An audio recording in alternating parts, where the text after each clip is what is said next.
We're returning from closed session. Roll call vote. Here, roll call vote. Here. Here. Aye. Aye. Aye. All right, we were returning from closed session. We're back in closed session. We are returning from closed session. We're back in open session. 3.02, certificate of action taken in closed session. Mr. Chairman, I certify that to the best of our knowledge, only public business matters lawfully exempted from open meeting requirements and only such public business matters as were identified in the motion to go into executive session were heard, discussed, or considered in executive session. Second. It has been moved and properly seconded. All in favor, please raise your hand. Unanimous. Motion carries. Mr. Chairman, I make a motion to approve the personnel agenda as presented. Second. It has been moved and properly seconded. Any questions? All in favor, please raise your hand. Unanimous. Motion carries. 3.03, opening of our regular meeting. Please stand at this time for the prayer and Pledge of Allegiance. Mr. Jamerson. Lord, we thank you, Father. First of all, Father, for this wonderful country you give us to live in, Lord. I pray that we will come together in unity in this community, Father, to do what's best for each and one of us in this community. Lord, help us to be that friend that will have the one that can lean on, Father, when they're in time of need, Lord. I pray that we also will have wisdom and knowledge to do what you called each and one of us to do in this committee, Lord. That we will lead and direct our children in the proper way so that they have a great and prosperous future. Lord, I thank you for most of all what you did for us on the cross. And ask it all in your name. Amen. Amen.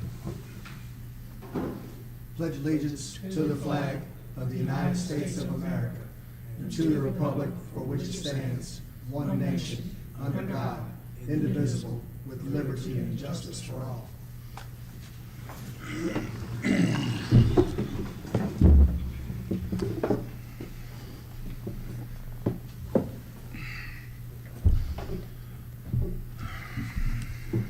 All right, 3.04, adoption of the agenda.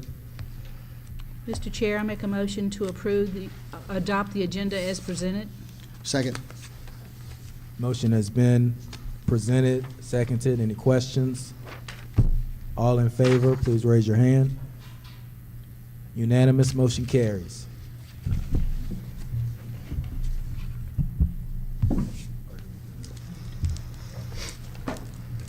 All right. 4.01, public hearing, superintendent qualifications. Anyone who wishes to address the school board must state their name, address, and limit their comments to 3 minutes. This is the time for comments only. Board members do not respond to the comments made. Questions should be submitted to the school board in writing and will be given the appropriate person to answer as soon as possible. Are we ready to proceed? William Payne.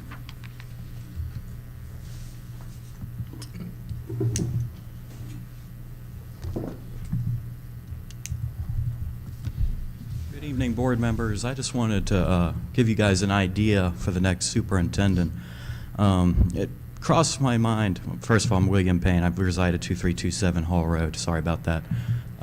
Also, I'm a general amateur radio operator. But while I was talking to one of the amateurs in the county, something came to my mind.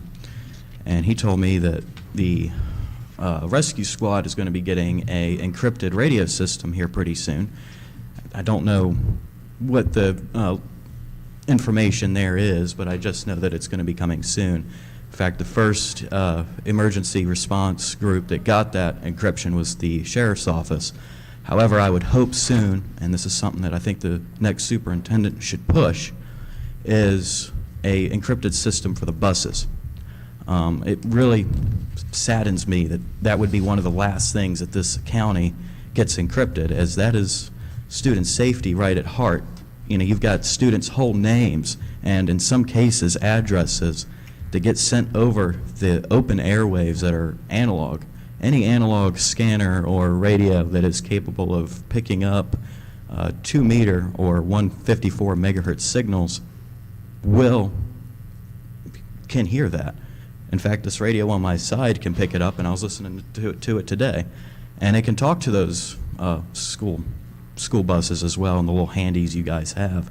And it would be expensive, yes. However, I don't think price really should get in the way of student safety. But I really hope you guys take that into consideration. It kind of worries me that we have students' names and where they even go to school at, which building they're in, just being passed along on the analog airwaves. It kind of worries me, especially with all the questionable people in this county. Anyway, thank you for your time. I hope you guys have a good evening.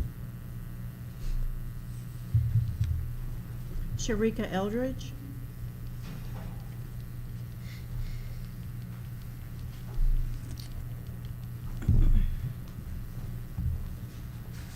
Good evening, board members. My name is Sharika Eldridge, and I am here to present for Flow Virginia, a nonprofit I founded in February. I'm sorry, this was the public comment section. You signed up for public Sorry, comment. no. I saw it here. Thank you. That's okay. That's it. All right, so now we close it. All right, the public hearing is now closed.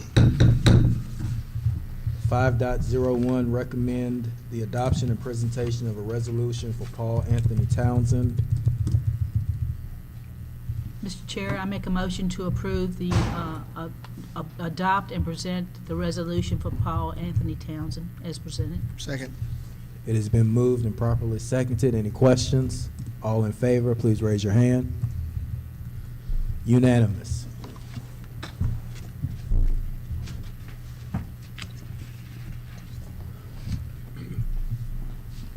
Cool, thanks.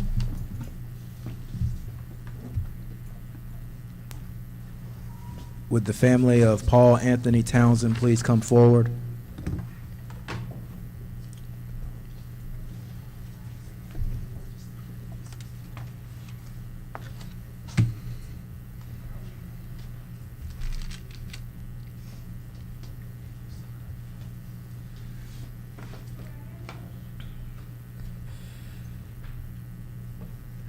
Resolution expressing the consensus of the Buckingham County School Board regarding the services of Paul Anthony Townsend. Whereas Paul Anthony Townsend had served the students, parents, and staff of Buckingham Public Schools for 19 years. Whereas he was known by many through his various trades over the years. Whereas he began his career welding at C&L Welding, then worked as a deputy sheriff, a police officer, and a lifelong mechanic. Whereas he had many hobbies, including fixing cars, trucks, and lawnmowers. He enjoyed drag racing, go-kart racing, and riding his Harley. He also enjoyed hunting and fishing. Whereas he spent many hours volunteering for Impact Virginia missions and teaching kids to fish at 4-H camp. Whereas he would be remembered for his willingness to support those in need, always lending a helping hand and putting a smile on so many faces with his jokes and pranks. Whereas he was a loving husband for 37 years, whereas he was a loving father, son, and brother. Therefore, be it resolved that we, the members of the Buckingham County School Board, wish to express the deepest appreciation for all he has done for the students and staff at Buckingham County Public Schools, and to extend our condolences to his family and friends. And this resolution is to be adopted and presented to the family by the Buckingham County School Board on Wednesday, January 15th, 2025. Let's give him a hand.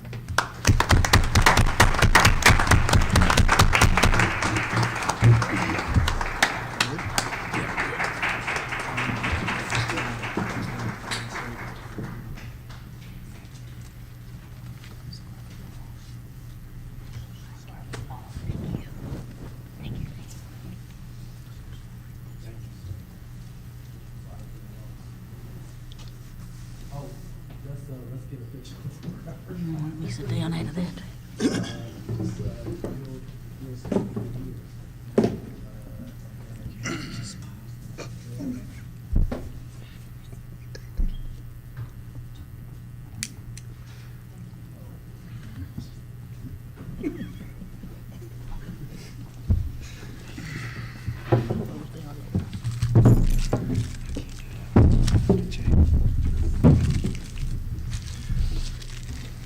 know what I forgot to mention, Dr. Keeler is under the weather, and so he's not here with us during this meeting, so I'm so thankful that we've got Mrs. Jansen here filling in, and so we hope that Dr. Keeler gets well soon.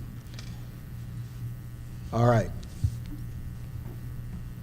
Let's move on.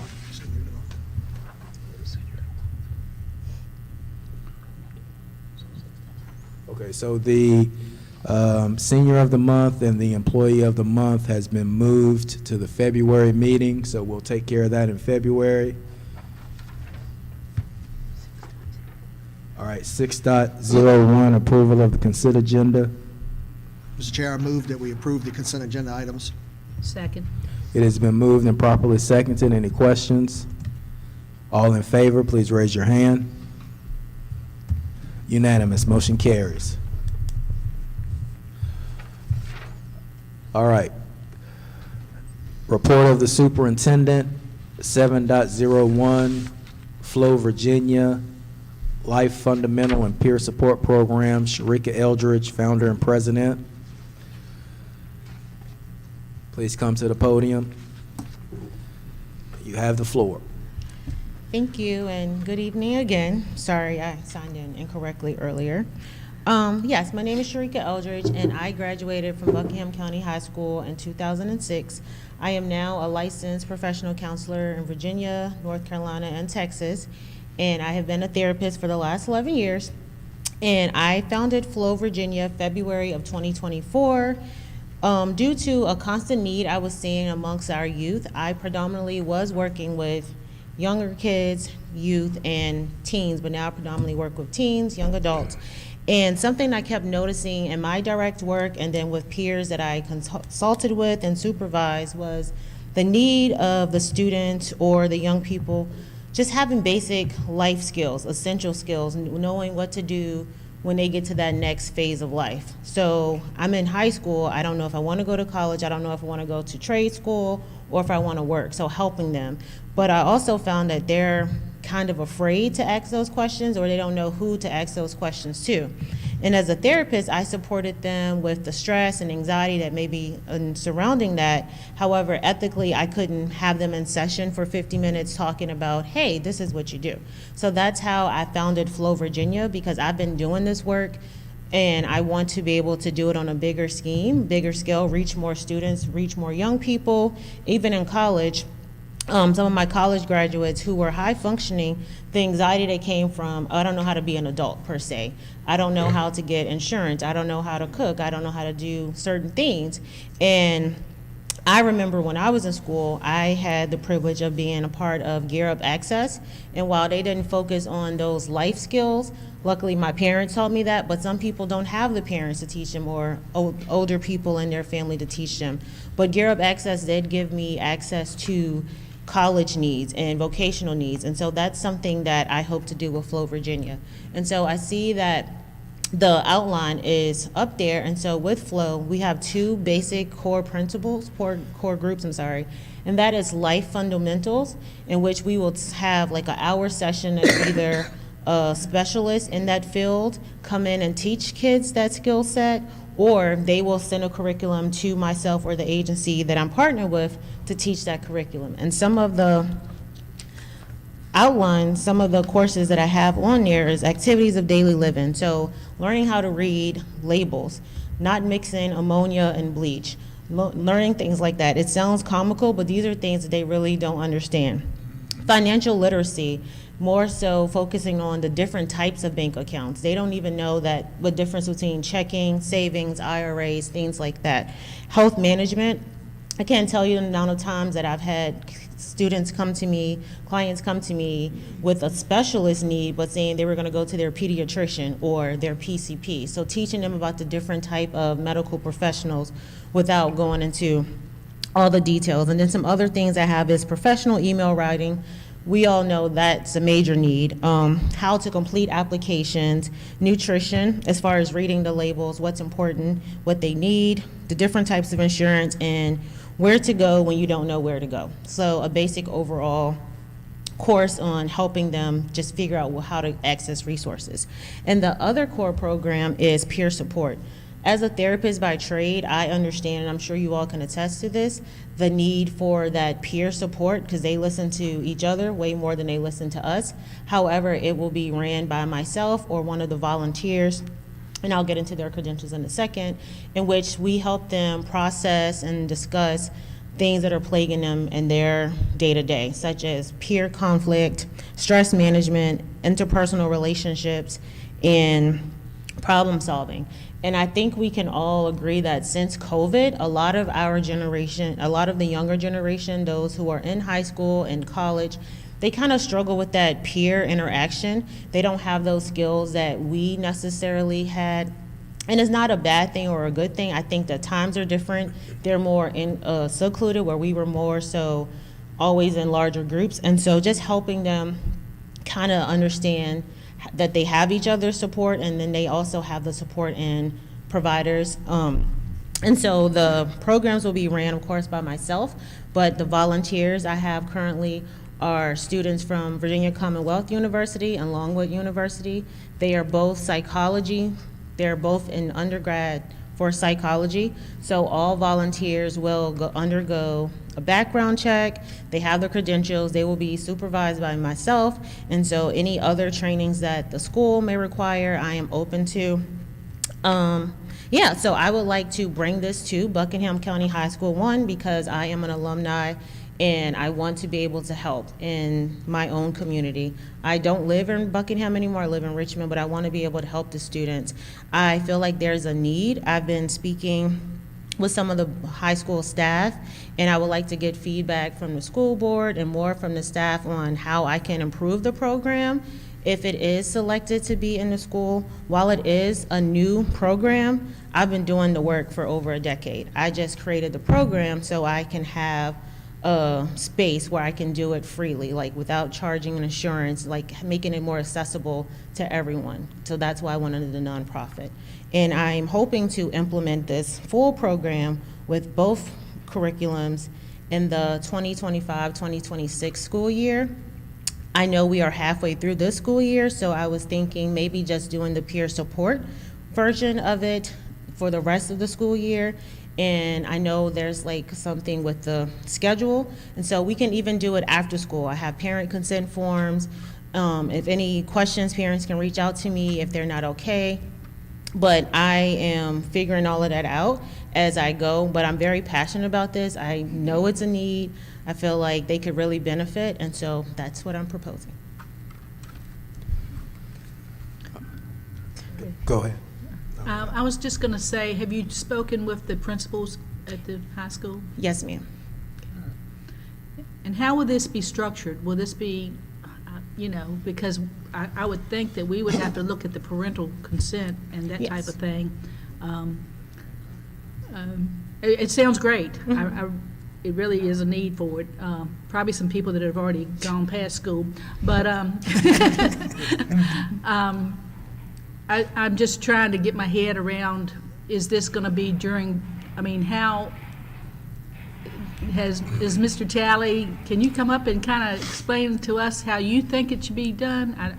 I know that's something that was the question at the end, like how is it going to be implemented with the current school schedule?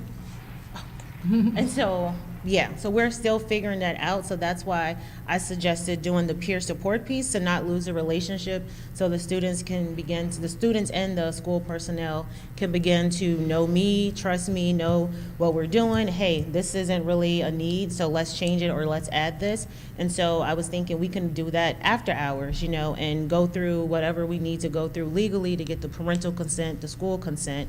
But as far as implementing the full program next school year, I think that's the question mark. Yes, good afternoon. Yes, that's something that we definitely are in the act of coming up with a plan on how we could use it. Right now, we're thinking we might could use it if she can come in this semester. Very similar to how our therapeutic days treatment plan used to be, where we had a counselor come in.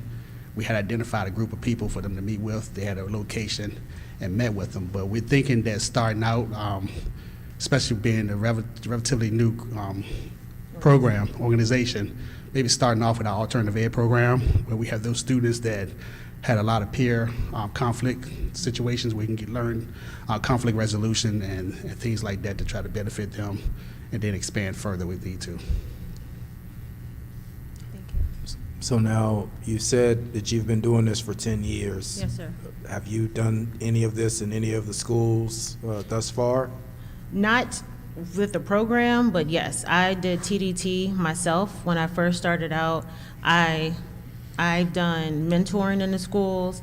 I've done this program, well, I've done these curriculums on my own with students. I run peer support groups through my practice, just like groups for teens. And so a lot of that has red tape as far as with the insurance and stuff. So again, that's why I started the nonprofit piece where I can just offer it as a free service. So I haven't implemented this particular program under Flow, Virginia in schools, but I have been affiliated with several schools. Okay, so now a part of your program, I guess there's an assessment piece initially. Kind of take me through the steps in terms of how do you assess. Obviously, as Mr. Talley said, that you've identified certain segments of the population that would probably benefit from your services. Tell me a little bit about the assessment piece. Once you identify them, what are some of the assessment tools that you use? As far as how the services are going to be beneficial for them? That, or how is it that you're going to kind of, approach, give them the services once you identify the specific needs? Okay, yeah, so I plan to give them a survey of asking them various questions based on the different topics I've already identified, and assessing their knowledge, skill set, and then doing it again at the end. And I've been talking to the interns with me on other ways that we can continuously assess after each session, so that way I can get that feedback. And again, I'm not gonna sugarcoat, this is a new program, so I wanna make sure I have that data, so 2025, 2026 school year, I can have more evidence to show why it's needed, or hey, maybe it's not needed, maybe I need to change the approach. But right now, it's gonna be more of a qualitative survey, assessing what information they know, and then at the end, another qualitative survey of what information they've gained. And then also, I think in the last meeting, I've been working with Ms. Scott. I know she couldn't be here today, but we were talking about assessing, giving surveys to some of their teachers as well, or school personnel who was willing to complete that, to give their feedback on any improvements they've seen as far as reduction in peer conflicts or increase in ability to write more professionally, things like that. All right.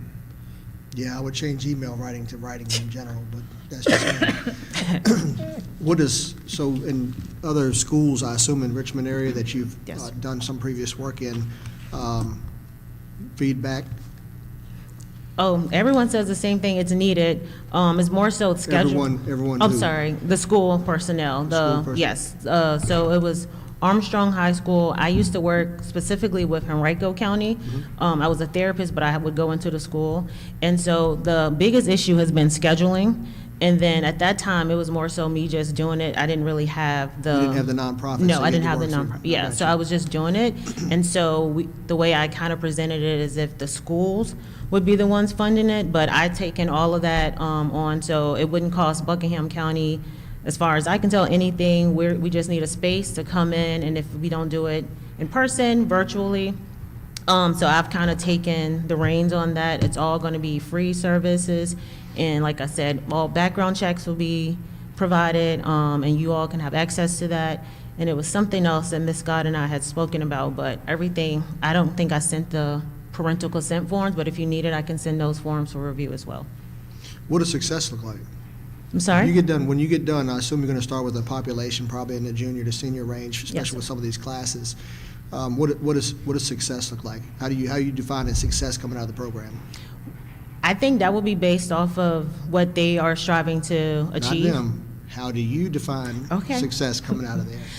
Based on what they have learned, when they take their surveys, based on the information I receive from that, from what they said in the beginning, from what they said at the end, and their behavior in the sessions as well. So multiple assessments throughout, almost like school, right? Always. Initial assessment, Always. follow through with further assessments to track progress or lack of thereof, whatever. Absolutely. Okay.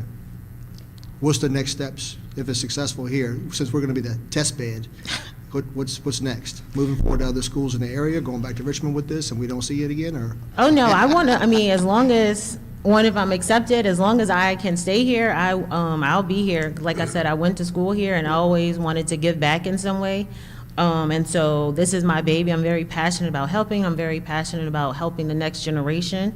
And so I'm happy to stay here as long as you all will have me. I am also planning to coordinate with like some other, not schools, but boys and girls clubs that are already up and running. So to help as many people as possible, as much as I can. Real quick, if a student is in crisis, because you're doing it after school, okay, and a student's in crisis, walk me through, how does that work?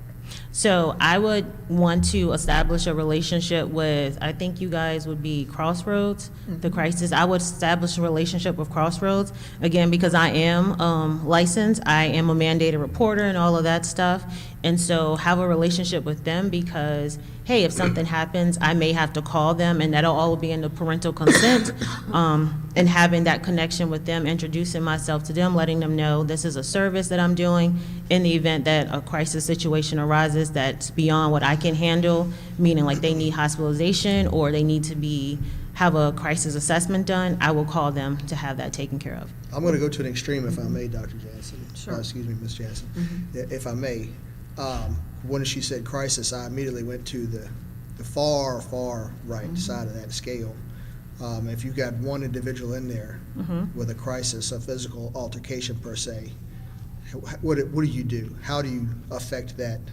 So for that, I'm glad you asked that, because I was thinking more so like self-harming crisis, stuff in that Well, I nature. get that, yeah, I understand Yeah. that too. But that's the easy So one. for that, I take back what I said earlier. Only thing I will ask of Buckingham County Public Schools is to have some staff member of the school there with me and the volunteers, only because you all know the school layout way better than I do.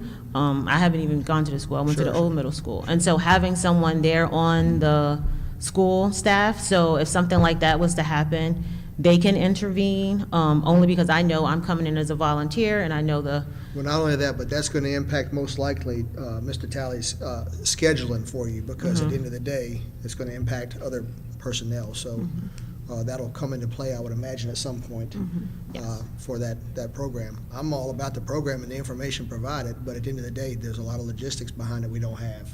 okay. Just my thought.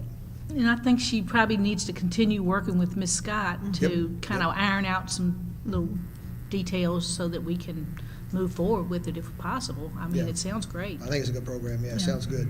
Okay, thank you for that. Yep. So logistics of safety and all of that stuff. Well, Thank you. personnel. Yes. Thank you so much. Anyone else have anything that they want us to add?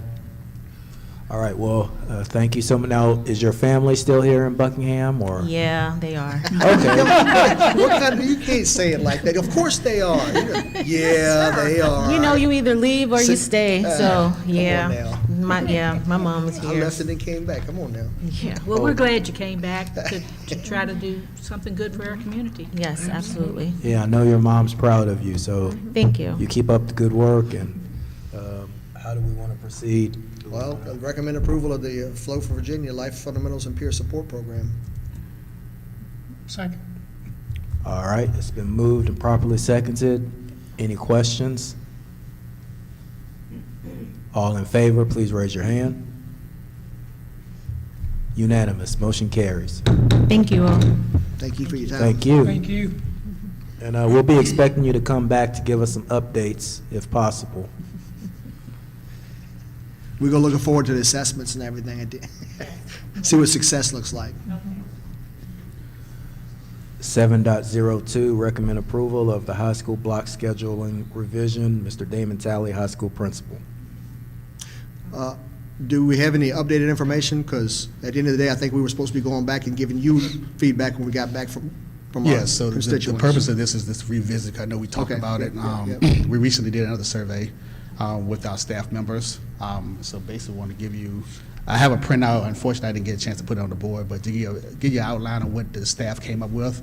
A lot of the things that we rated the staff on the first question gave us a scale of 1 to 5 on how they think the schedule would be beneficial for learning outcomes.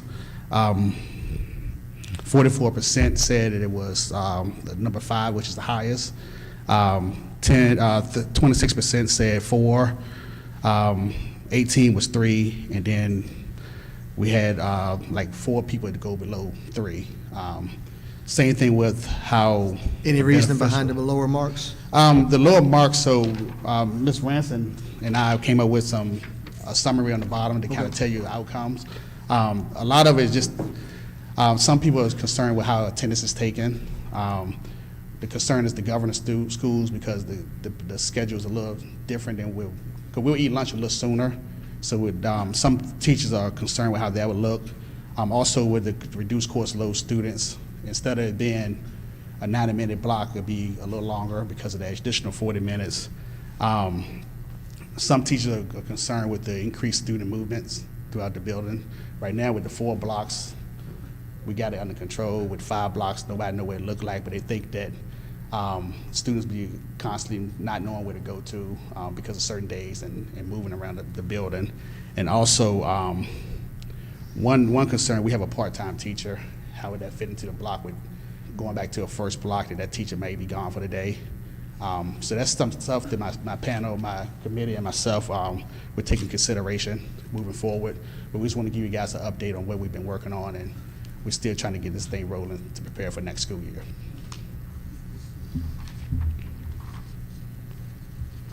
Okay. Any, 44% to the far right, you said number 5, right? Was that 44? Yes. So 44% are in favor of it. Another 26%, so the first number was 17. The second one was, we had like 32 participants. All the staff, to be honest. 32 didn't participate. participants. Yeah, all the staff did not participate, but what we have, majority of them. When they get what they were get, with it. don't throw a fit. What's that? Yeah, that's kind of how I look at it. We put it out there and, you know.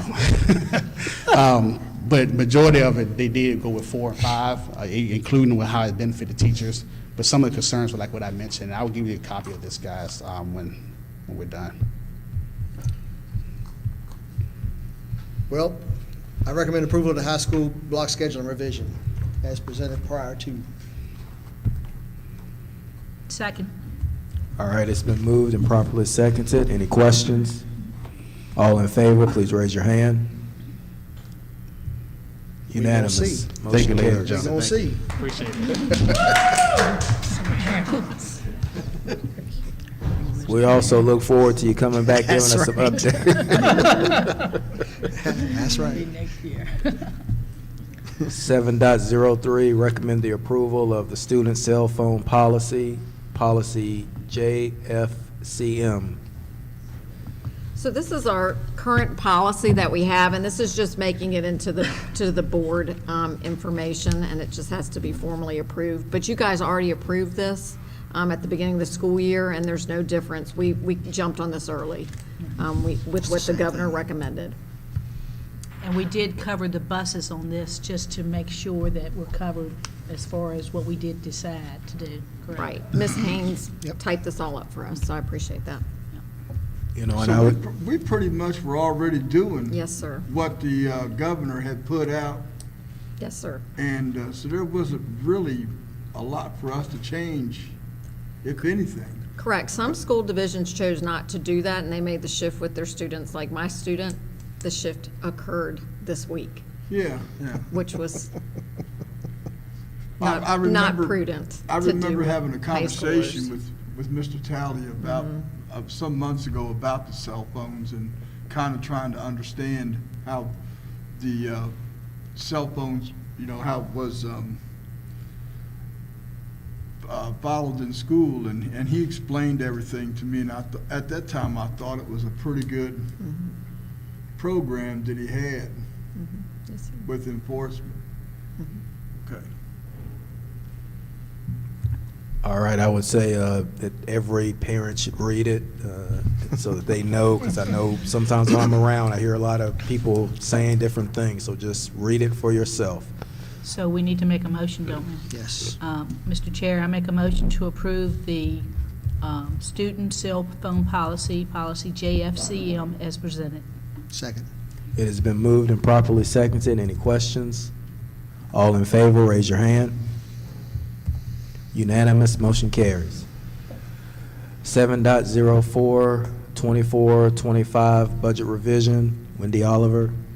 Thank you, Mr. Chairman. You all have in a gray folder, I believe, a hard copy of the budget revision. If you'd like to refer to that as I go through some of the highlights.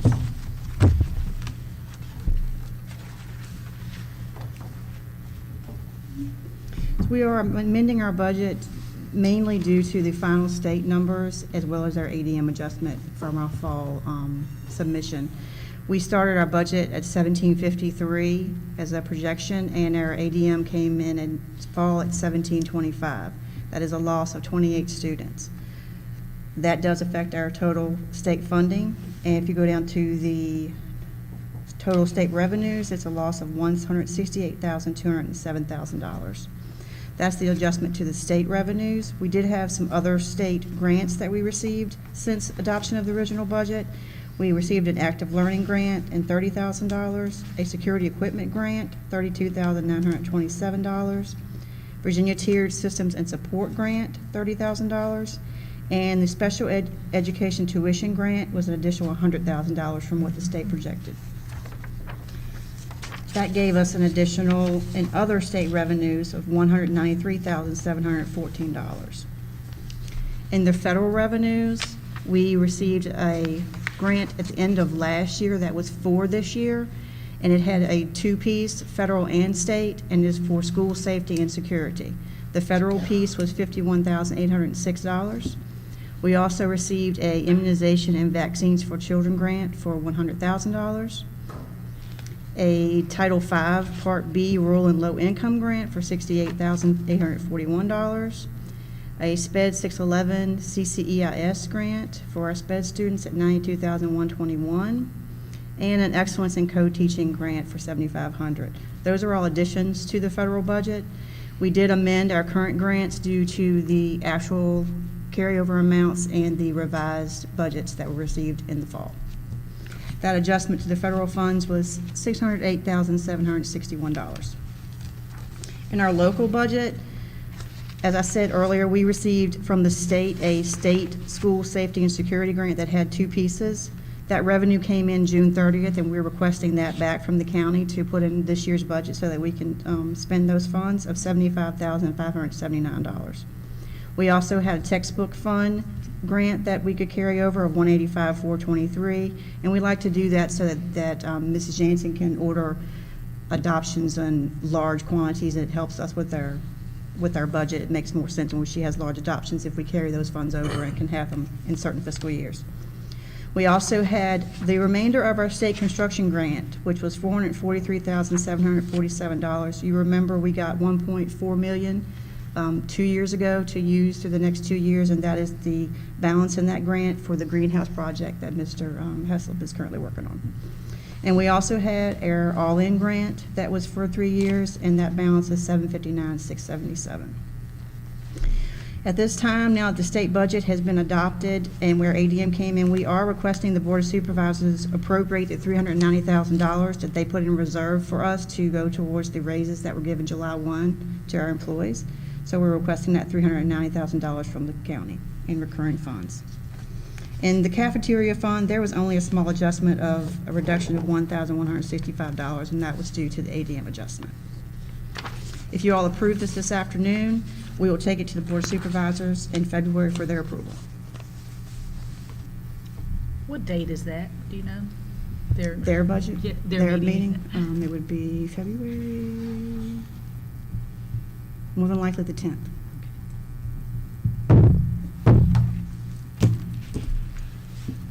Any questions? So how much are we asking them for, just the 390? We're asking them only for the 390 and that they put in reserve for us at the beginning of the year. Okay. Which they're expecting. Mhm.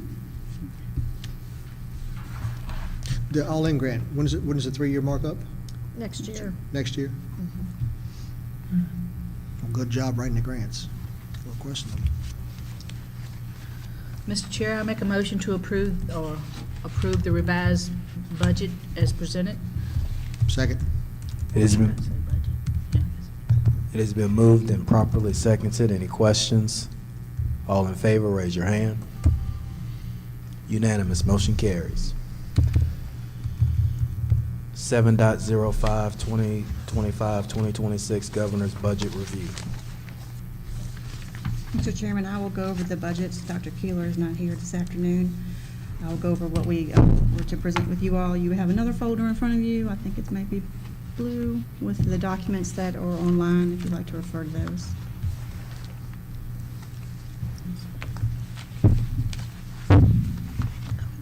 Maybe it's purple. Teresa, it's at the very Well, you bottom. don't, no, That says district. it's one of those folders. Which one we doing first, the summary or the comparison? The comparison. It's online as well, Teresa, if you want to bring it up. Will you bring up the governor comparison? So we have received the governor's budget. He released it in December on the 18th for Buckingham County, and this comparison is based on the state budget that you just approved. So this is the comparison for that, each line item. Each of the funding sources has a different budget amount, and you can see how the state breaks it out by the type of program they consider it, SOQ, incentive, categorical, lottery funded, et cetera. There are not many changes in this grant, state funding, except for compensation supplement. The state governor's budget is proposing a 3% increase and giving us an additional $329,727. They are moving around some funds. If you notice, the Virginia Preschool Initiative is being moved from I think it was the incentive programs to another line item, early childhood care, so that is a little confusing on that chart, but that is no additional money. They just moved it around. So the total comparison for the state budget next year is an additional $303,333. And it is required we give the 3% to the SOQ positions in order to get those funds. Okay. The other document, Candace? What are those SOQ positions? It is a portion of teachers, guidance counselors, administrators, but it's only a percentage of them. It's not everyone. Interesting. Yeah, very. Normal. This is a summary of our projected expenditures as of today. As I stated, the state is requiring a 3% salary increase in order to get the funding that they're proposing. That would cost the school division $726,306 at the current salaries. That would be with the step. We are required to up our hourly employees to the $15 that is effective January 26. I did include in this chart the cost to do it January of 2026 and also the cost to do it full year. So that is an option that's on there. We will also have to increase the substitute rate to match the $15 minimum wage beginning start. We have some unknown variables at this point as of today, the main being medical insurance rates. We are in the process of getting those. You spoke with Mr. Clement in closed session regarding where that stands with the claims and things like that. We need to get more information before we can give you any type of projections on that. Other things that the board needs to consider are the priorities that the schools sent in. You all have those charts. I gave you another copy and sent them to you electronically. We also have some grant-funded personnel that we are looking into and see if there's other ways to fund those before we put those on our requests for the next coming year. That is all we have as of today. With the salary increase of 3%, the minimum wage that we're required to do, the total expenditures for next year as of today would be $821,063, leaving us a shortage of $519,223. And that's based off of current. Current. This is open for discussion if you all want to discuss it. We'll have more information when we get the Senate and House, and once we get more information on the medical insurance, of course, that will be given to you all as well. Now, this is just for the SOQ positions, you said, correct? The funding from the state is only for SOQ, but the total 726 is to give it to That's everyone. everything. Okay. That was the SOQ raises across certain positions and percentage of those. Right. So based off the budget and everything, we're short 519 and change. As of today. And that's on current. Correct. Well, you know why it's so much fun doing salary increases and budgetary process we're rolling into, so it's all part of the fun, I guess. Did anyone else have anything to add, or does anybody have any questions, or?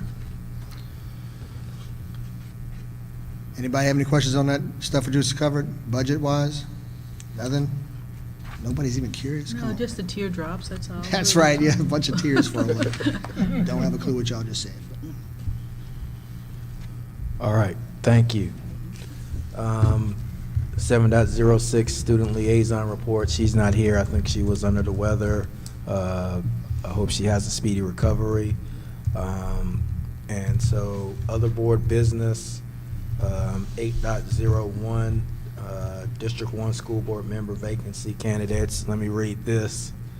The school board member vacancy candidates. The school board has received 2 letters of interest for the District 1 board member vacancy. The names are as follows: Mr. Traquan Gregory and Mr. David Christian. As advertised, the board will interview the candidates at a closed meeting on February 5th, and the appointed candidate will be announced on February 12th. If anyone would like to review the letters of interest, you may see the clerk at the conclusion of the meeting. Is it? That's it. All right, that's it. And 8.02 to school board member committee updates. Well, anybody else? Let me ask, well, I would like to say that this is Principal Appreciation Week, so I want to say thank you to all you principals out there. I know you have a hard job, and we appreciate you. And also, can we get an update from Mr. Heslop on the greenhouse?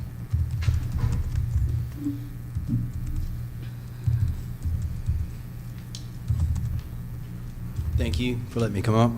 The greenhouse is moving along. We're having, the electrician is supposed to be scheduled for tomorrow, but actually, as I was coming back from the bus shop, I ran into 2 of them already there this afternoon. So they're getting a little bit of a head start. Analyzing what they need. Everything looks to be in order. They're projecting out a 2 weeks for what they have to do. As you remember, the rough ends are already completed. They have a lot, and that company dropped out. So this is a new company that they had to procure. They were supposed to start earlier in the month, but due to sickness and weather, they're just now getting started. The young fellows that were there, they said the work would take about 2 weeks if they could get on it. So they have to go back to their boss, get some walking papers to come down and get things done over the next 2 weeks. After that, we're going to be wrapping that project up. That's the last thing. The growing tables were done by a vendor over Christmas break. They look really good in there, and we are ready to go. So I'm hoping, I haven't moved the end of January time, but I know it's just right here. I'm staying optimistic that we can get all that done. As long as we can connect the new electrical work to the older panel that we have, that's the only concern that I have doing that, then we should be good to go by the end of January. But I do foresee that as a potential issue. I'm just monitoring, and hopefully we can work through it. That's pretty much it for the greenhouse. Thank you, sir. Thank you. Thank you. Thank you.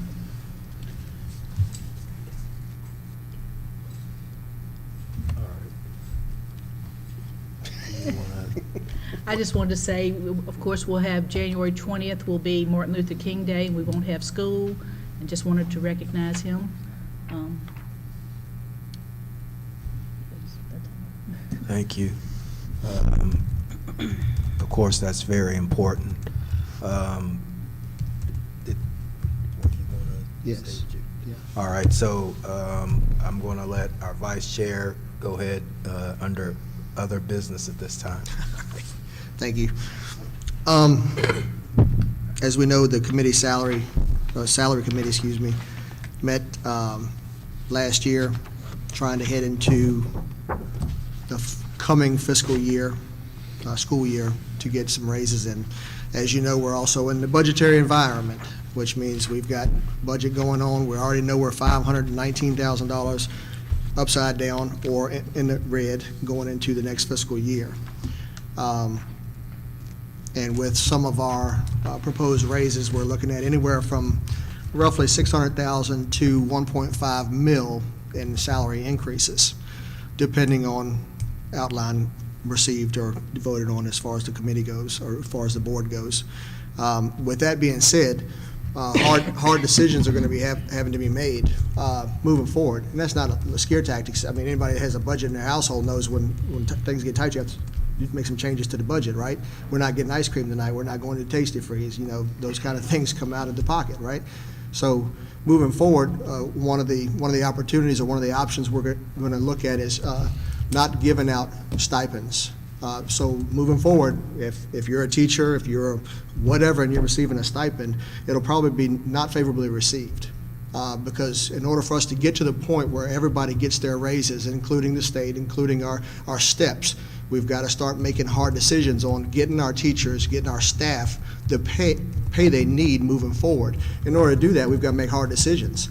And it's not just the stipends piece of it, but it goes back to everything across the board. There's been numerous conversations about where our money's going. Some of the argument from our brother board is, you know, what are you doing with your money? You look inside to your own budget before you come asking us for extra money.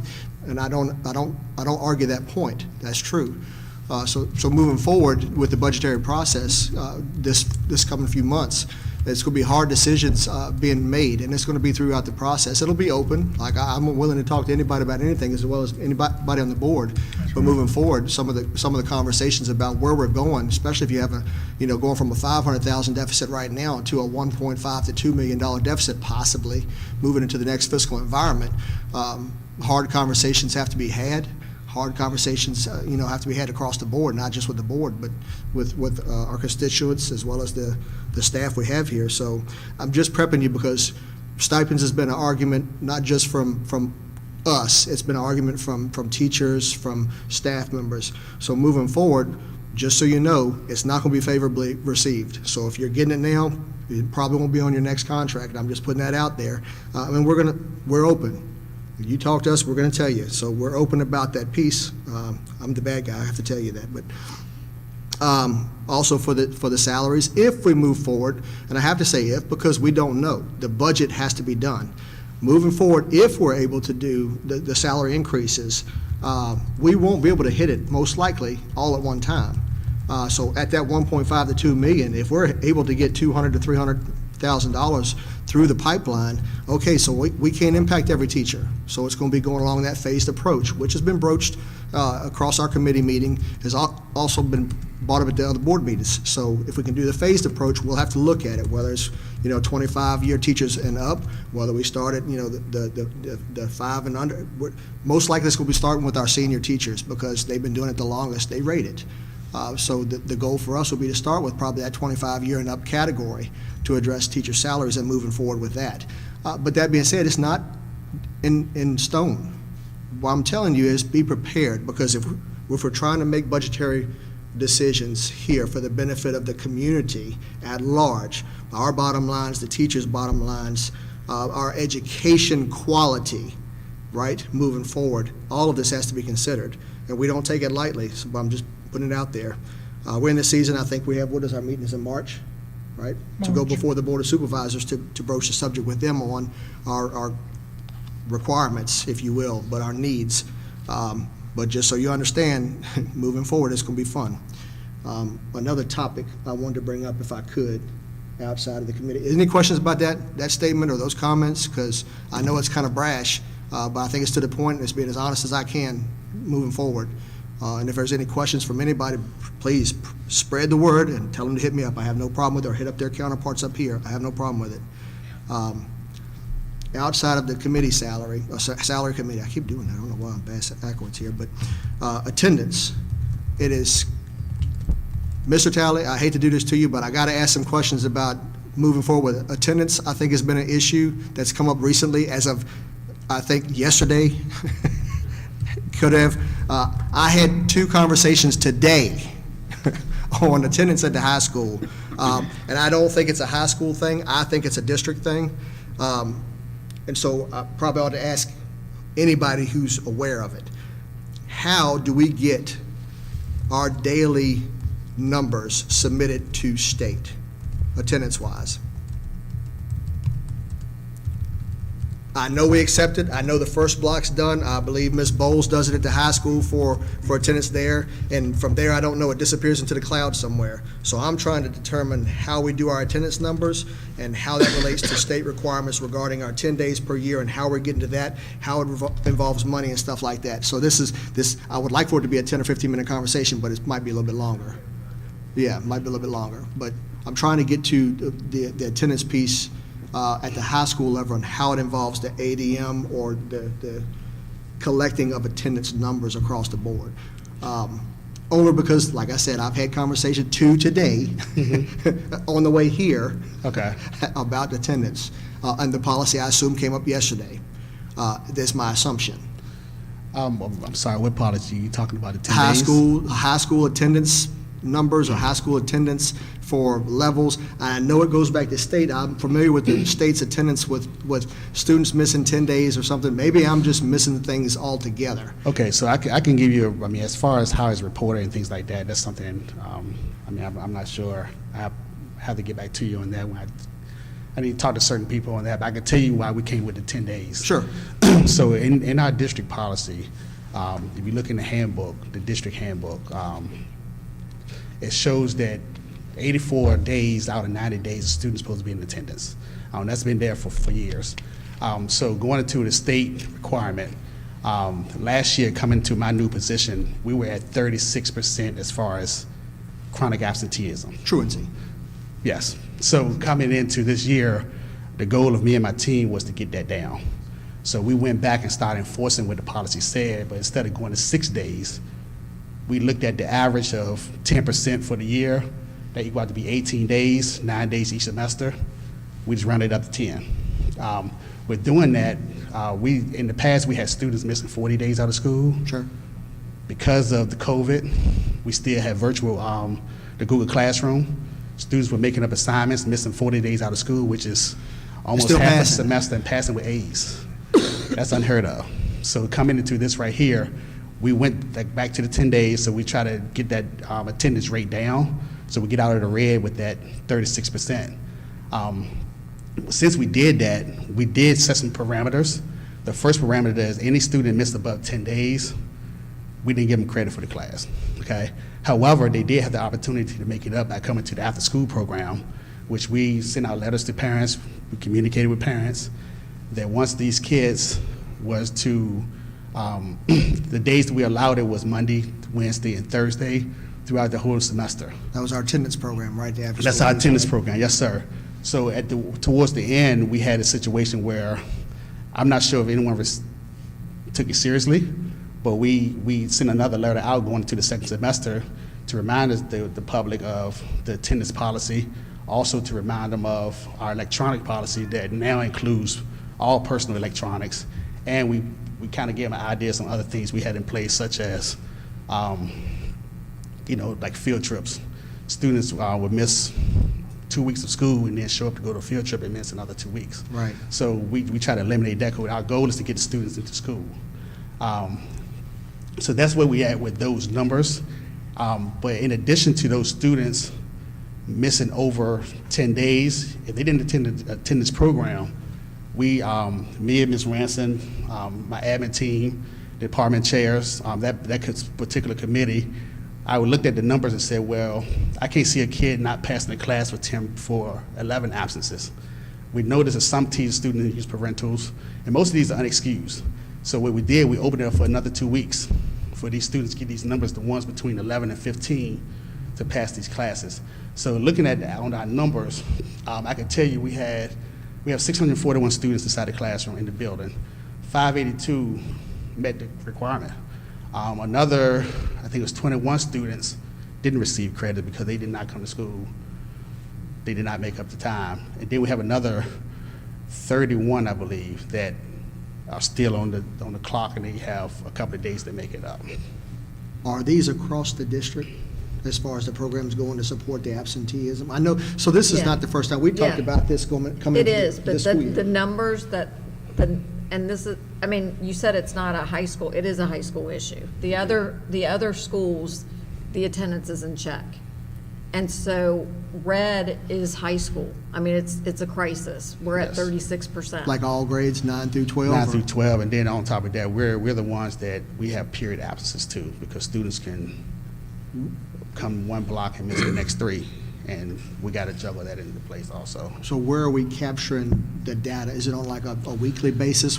I know teachers are going into, what is it, Power School or something? They're putting it in Power School. Right. And we're collecting it at the end of the week and then contacting parents, or at the end of the day, we're No, contacting? it's daily. It's daily, and once they hit 5 absences, Ms. Bowles, Mr. Johnson, and some of our attendance people would start contacting parents then and say, hey. What's our success rate with contacting parents? Contact, not after the fact, but Yeah, contact. I mean, we're facing one of our biggest hurdles is some of the numbers are not working. Some of they don't respond to emails, but the ones we are getting, we still continue to contact them. So we're not making contact, we're contacting them. There's no communication other than our contact. It's a pretty good. I think it's going pretty well, but it could be a lot easier had we had to work in those things in place a little better, which is things that we're constantly looking at to try to improve communication. So if we do not get in touch with a parent, when we do get in touch with them, we say, hey, what's the best worker number to contact you on these situations? Okay, the follow-on question, of course, is going to be how able are they to impact future absenteeism? The parents? Yeah. Or, I'm thinking right now, what I'm seeing right now, once we start telling the kids that they would not pass the class, the ones, I'm seeing a lot of more kids coming to school. We still have a few that are not, but I think the attendance rate is improving. I think we're meeting the first goal would be to get the 10% reduction. But our goal, like I tell my staff when we talk about in a positive manner, we could be good, but we want to be great. So we want to push that time. We're trying to get as best as we can. I'm on board with, I mean, I get like going to college, you missed a class, 2 or 3 days absent, you got a 0 for whatever it was, and if you missed X amount, you might have failed the class. I don't remember off the top of my head, it's been many moons ago, but it was something along those lines. And I can understand that, and I can understand, even from a business perspective, moving from high school to work, right? You don't show Yes, up, you sir. don't get paid. You don't show up, you get fired after a few days. Got it, tracking. I wonder whether, because if I'm not mistaken, Dr. Keeler had informed the board at one point that he had contacted local judge, Okay. and they were in support of whatever truancy actions we need to take in accordance with state mandate, law, whatever you want to call it, policy. I've got a few of them up here now, but have we entertained that, or are we trying to keep it all in-house to protect, No, whatever? that's the next, there's multiple folks, so if Ms. Haynes could come up, because she's actual truancy. So I'm the truancy, so this is different. Chronic absenteeism is all kinds of absences. Doctor's notes, parent notes, unexcused. Well, state doesn't care. Right, they don't care. Yeah. But in terms of truancy for court, it's only unexcused. If we don't have a note saying the parent knows where the kid is. So you have to have 10 unexcused before it comes to me to go to court. And that's what the judge was referring to. So this is kind of different. Just the truancy. That's 2 separate pieces to it. Okay. So the chronic absenteeism is all the absences a kid has, total. Whereas Okay. truancy is just the unexcused. Okay. Yeah. Thanks for clarifying. Yeah, no kidding. So the state doesn't care. They're, like, it doesn't matter. If it's a car accident, whether you're sick, it doesn't matter. Doesn't matter. No. If you miss 18 days, you're chronically absent. Are we following state doesn't care, or are we trying to do, like, we're going to do the best we can to protect the education of our students while also trying to maintain some sort of track of this? Because at the end of the day, the state's pretty much going, you know, parents shall be included and shall be this and shall be that. So I'm just, I'll be honest with you, we're trying to follow along with the state as much as possible, but we do understand circumstances. Yeah. And that's one thing we're constantly trying to work with.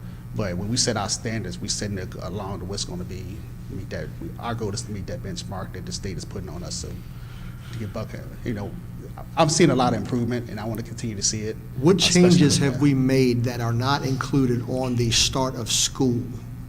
The only thing that's changed as far as the now the start of school is the personal electronic policy. What we did initially, we had no cell phones. So we also told them about the impact to grades that you mentioned just a few minutes ago. Yes, yes. don't remember that. Every person I spoke with, we sent a letter out in November, we sent one out in December. At the beginning of the school year, we explained to students during our open house, PowerPoints, things like that. Whenever I talk to a parent, especially when students were trying to do their December graduate or any meeting I had with them, I explained to them attendance is very important. That's one thing we're pushing this year. In order to honor this December possible term graduate. I thought there was I a need you here. document that's supposed to come out within a month of starting school for the compulsory attendance that the parents or guardians were supposed to sign off on. Are we doing that at the, I would like to look at you as a high school, but I think it's more along the lines of a district, us, making sure So, that that's done. Again, I've got to clarify some points. There's a handbook that's an overall district handbook That's different, that we yes. have, correct. Yeah. Okay, then each individual school, they have their own handbooks. Yes. Okay, so the policy that you're talking about, or what you're talking about, is in his high school handbook. That's not going to be in a handbook that's at the middle school or the elementary school or the primary school, okay? Now, with high school, a little bit different is you're talking about things that are for verified credit, okay? Which is just different than other folks, because they're promoted. Well, that's why Whereas we're talking to the high school. That's why I'm right. focused on the high school. High but- school is verified credit, and there's seat time. So if I need to make sure that I am in my seat, and if I'm absent. That wasn't the question. The question what's was the whether or question? not we got that document signed that the state requires for compulsory attendance. And if that's a requirement by the state, and we're saying we're going to follow state mandate with the 10 days and everything, which I agree with wholeheartedly, even the grade piece, I'm not opposed to that. I am opposed if we're starting in the middle of the year. I am opposed if we didn't follow state mandate starting the school year. But as a new principal, got it. But at the end of the day, we should have known it, and I didn't until I started reading policy at the state level. So that's why I'm asking, do we know if we've got those letters back from the parents saying that they understand they're responsible? And by the way, it says in that letter that it's 10 days, this could happen, blah, blah, blah. It's not just the other schools, it's in the state policy that they're supposed to be notified and they're supposed to sign. I think there's a document that comes in and we're supposed to maintain at our school system. Again, I don't know, I'm just saying what I thought I read. I'll go back and check it again. But if that's the case, and we're supposed to be following that state mandate, and it's not on you, it's on us as a community of leaders in our school system, it's on us. Yes, sir. Right? If we're supposed to get that in within 30 days of starting the school year, and we didn't even know we had to send it out, okay, well, now we're going to start a different approach to including grades in the middle of the year. Well, that's a difficult thing to answer for. I understand. Yeah. That's local. I want to make sure, so Ms. Haynes, could you get back up? Because the attendance, we are following what the state is saying attendance-wise, and that was the attendance push that we've been doing. So I don't want to get the two things confused, because we do follow what the state has required us to do. The piece that they've added with. No, that's just totally separate. Yeah, that's what I'm saying. Okay. But like I said, parents are being contacted. But at the beginning of school, within 30 days, we were supposed to get a signed document from the parents saying they understand X, Y, and Z. And that's part of the checklist that we're trying to follow, which is state mandates, right? So I get we're following state now across the board. Got it. But where are these documents that we were supposed to sign for our parents? Because at the end of the day, we're contacting parents that agreed to this. Yes. So if you're telling me that I can't even contact a parent that actually agreed to this stuff at the beginning of the year, well, then we've got bigger problems than just absenteeism at the 11th grade, 12th grade, 9th grade, whatever. We've got problems where we're not even letting the parents know at the get-go. We didn't get our signed document saying they understood from a legal authority, legal guardian, whatever, moving forward with our current policies. Right. Whether we change them or not midstream, irrelevant at that point. They didn't even get notified at the beginning of the year that we were going to do this. Right, the So it's- compulsory attendance piece is in our handbook, and that's part of what they sign when they sign for Do that we have, fifth so year. we did get all of that That's from the always- actual. It's always in there. It's Okay. always in our handbooks, And yes. so we have that on file for The each one of our. compulsory attendance from the state, Right. that wording, the Yes, legal piece. yes. Because they're supposed to sign that, right, and bring it back to us. Yes. So my question would be this, investigation military style, I'm sorry. But when I look at those and I compare my attendance numbers to the people that signed off on this, what is the comparison?